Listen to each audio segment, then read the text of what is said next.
Watch for Willy by Slime Beast.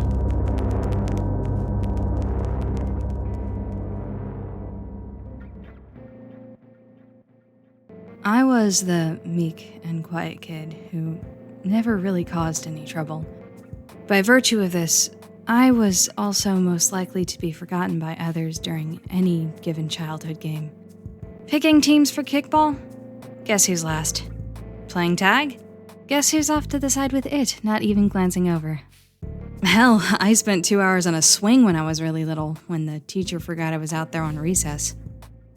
I didn't mind that much, though. There's a certain comfort with being wholly unnoticed. There's no expectations, bullies tend to leave you alone, and so on. Really, it could have been much worse. I'm not trying to complain about it, is what I'm saying. However, this fact of my youth did come into play on at least one occasion that I will openly admit was one of the worst experiences of my life.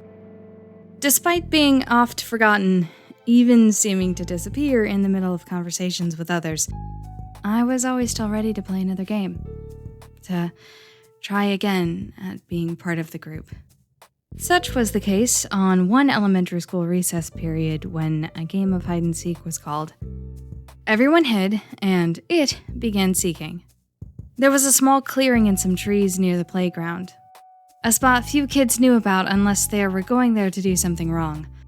I knew about it because, let's face it, I usually don't have much else to do. As a child, the clearing seemed large, but looking back, it couldn't have been more than 4 by 6 feet.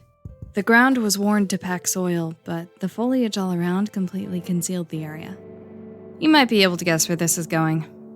Yes, they forgot about me. At first, I was giddy about my successful hiding space, but that slowly gave way to sadness when I realized nobody even remembered I was playing. It took me another few minutes to stop myself from crying. That was definitely something I didn't need the other kids seeing. My eyes were definitely red and irritated, as I didn't even see the root that tripped me up and sent me headlong into a fence post buried behind tall weeds. When I woke up, it was cold. I heard moaning sounds, like the cows when they bellowed from the slaughterhouse whose pasture bordered the property I grew up on. As my thoughts became clearer, my vision started coming back. The sound also got sharper and more defined. It was human voices, calling out my name in that long, drawn-out manner one hears when the search is on for a missing child. Chris! Christopher! I could barely walk as I stumbled through the brush and followed the flickering flashlight beams into the pitch black of night. That wasn't the worst experience of my life. It came close, though. My parents thought I was more affected by this incident than I actually was. I think now that they were projecting how they felt onto me. They thought I'd been kidnapped, probably killed, and they wanted to make sure that that sort of thing never happened again.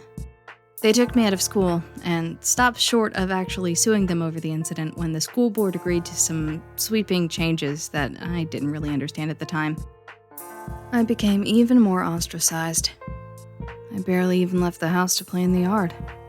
After a few months of this, we got a visit from my Aunt Georgia. She was much older than her sister, my mom, and was always regarded as a bit nuts. You know the type. Fun aunt, terrible mother. Even at that age, I'd come to realize my cousins were pretty screwed up, damaged. Aunt Georgia always came with a gift or two, but usually nothing I wanted.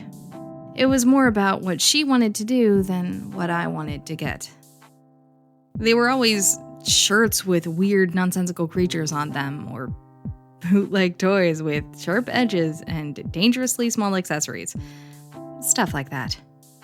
This time, she came with a rolled-up, glossy tube beneath her arm. A poster.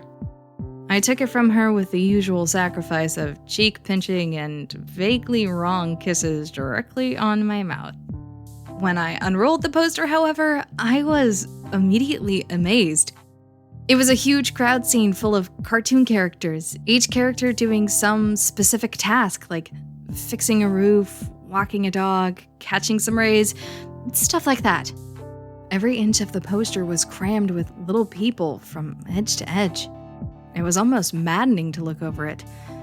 The closer I held the image to my face, the more detail I could see. The further I held it, the dizzier I'd get. When I say detail, I mean incredible detail. There was a man in a cowboy hat and an American flag shirt roasting hot dogs over a barbecue, and if I looked close enough, I could see the outline of Texas on his belt buckle.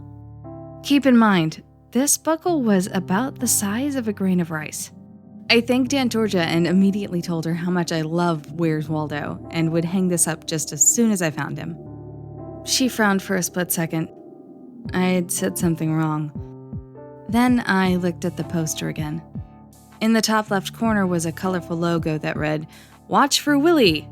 Beneath that, the text, "Watch Willy wander. Can you find Willy in this busy, busy town full of colorful, oblivious people?" My heart sank. It was another Aunt Georgia bootleg. And while that shouldn't have mattered at all, it did.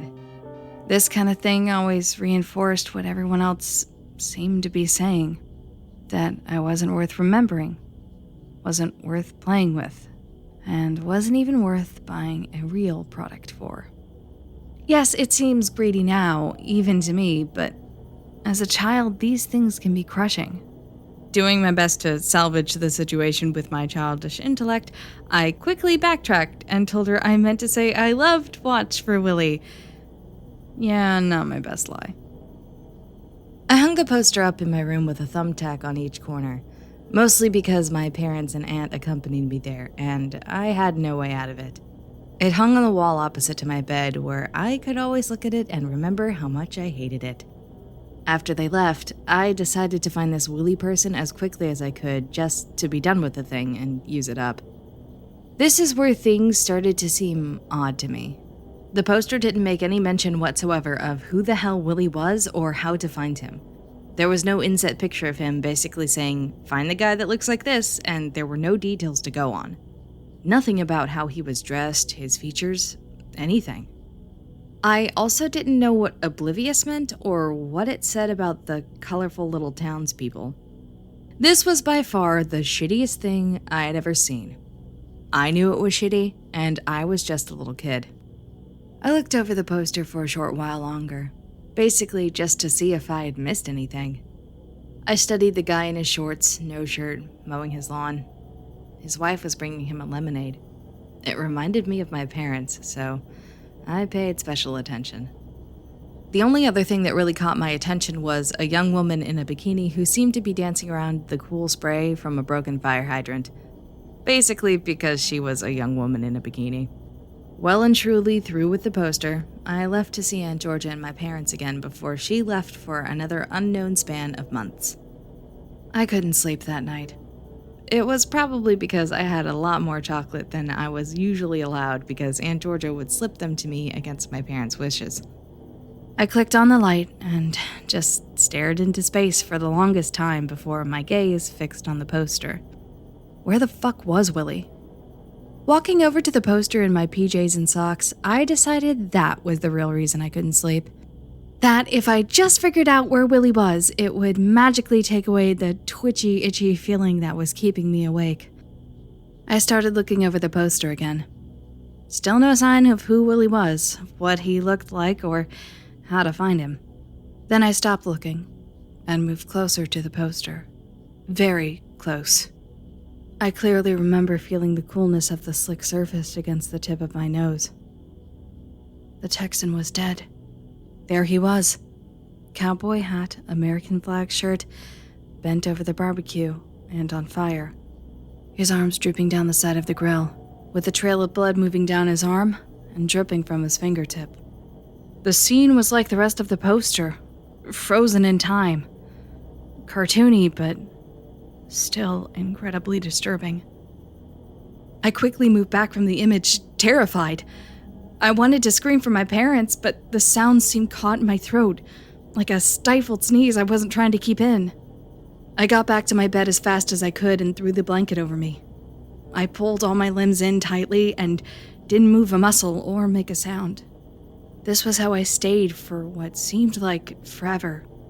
until, without even realizing it, I fell asleep. When morning came, I was still stuck in that position, like a corpse with a death grip on its own body.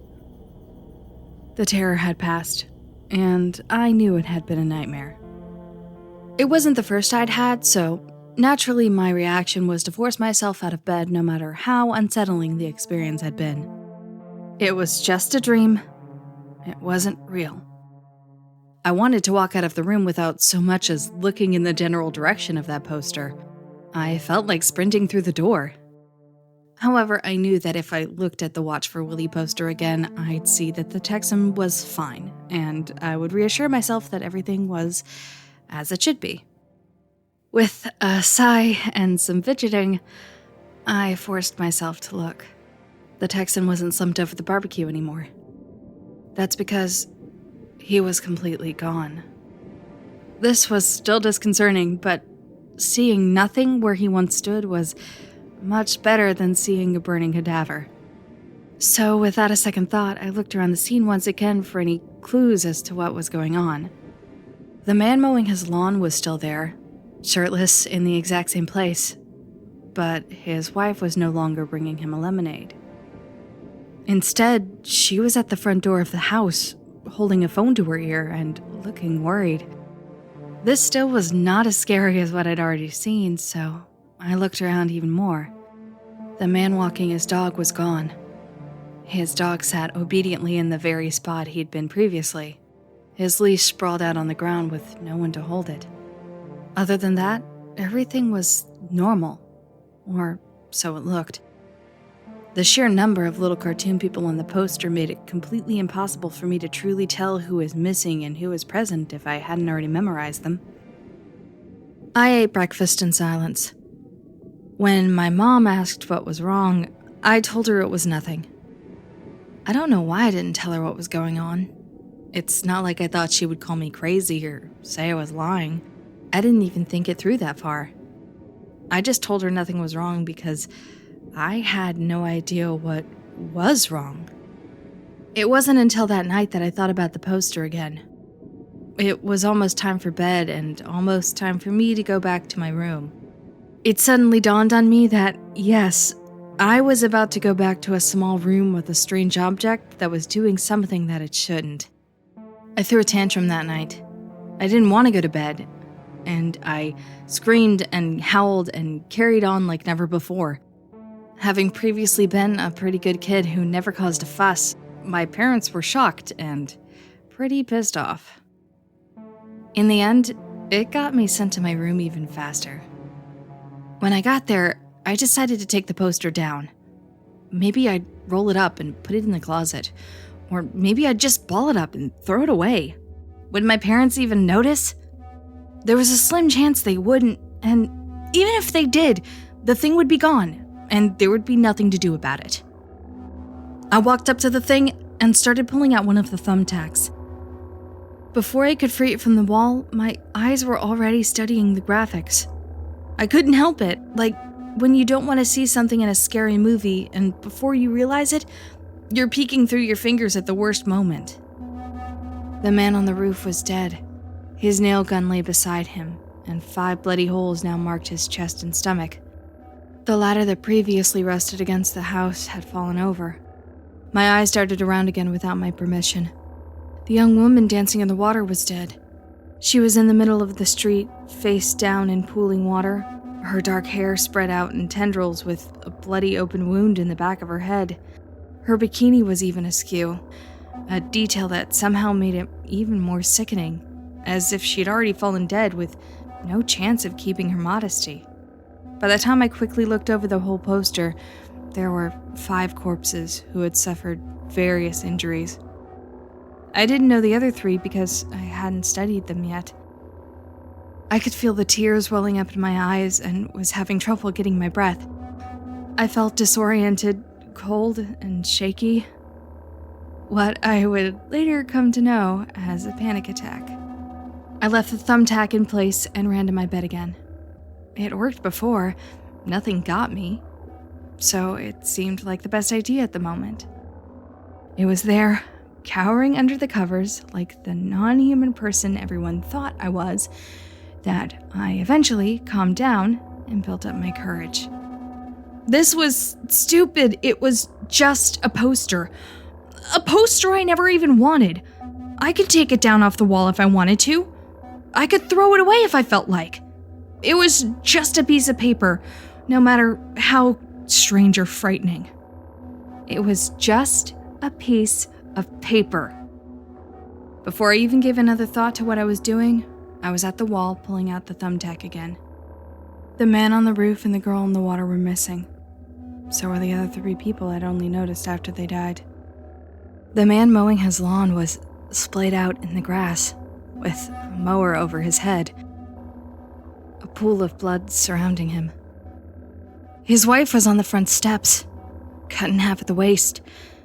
It looked like her torso actually crawled towards her husband for a few seconds, leaving a trail of blood and gore behind. The person who had been sunning himself on the porch was now lying in the exact same position, but without his head. In a matter of seconds, I spotted the severed head several inches away, mounted on a picket fence post in someone else's yard. There was a mailman gunned down in the middle of the sidewalk. A pregnant woman was seated on a bench, slumped over with her throat slit and blood staining her flowered maternity dress. There was an entire wedding party on someone's lawn that was now little more than a series of scattered limbs around a smoldering crater.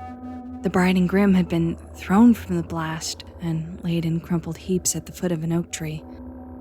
The Reverend was resting similarly on his head, his neck twisted so his face was situated below his back. It hadn't occurred to me that the Texan's propane tank had previously disappeared.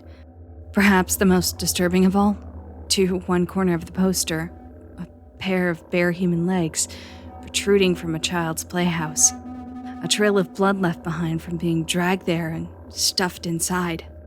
I yanked the thumbtack out of the bottom corner of the poster, and without even thinking, threw it to the side. I didn't even want to touch anything that had touched this monstrous piece of shit. That's when I noticed a single droplet of blood, sticky, translucent crimson, rolling down my wall from behind the poster. It wasn't coming from where I'd removed the tack. It was actually dripping from behind the paper surface. I carefully lifted the bottom edge of the poster as strands of sticky, congealing redness stuck between it and the wall. There, I revealed them. The missing corpses. The Texan, the young woman, the dog walker, and maybe 20 others I hadn't even noticed were missing. Tiny, cartoony bodies all drawn directly on my bedroom wall, lying there in a heap as very real, very pungent human blood seeped out of them. I was half expecting the little bodies to tumble down off the wall and onto the floor, but they didn't. They were just as immobile as they had been on the poster itself. Frozen above them were barely visible flies, detailed right down to the legs, which were thinner than a hair. Something caught my notice just beneath the section of poster I hadn't lifted yet. It was a leg. I pulled the paper off the wall a bit further, revealing the owner of the leg. There, impossibly standing on nothing, amid the blank expanse of my wall, was a tiny, average-looking man in a t-shirt, jeans, and work boots. He had a tiny mustache and a balding scalp. He was covered head to toe in gore. "I found you," I whispered with a slight crack in my voice. "Hello, Willy." Watch for Willy was written by Slimebeast. Narration by Emma Lohman. Editing, mastering, and original music by Abysme. Comprehensive links below. YouTube.com/Creepypasta is a collaborative channel. Please, subscribe if you want to follow our content. If you want to support the channel, please consider liking, commenting, and sharing this video with like-minded members of the community.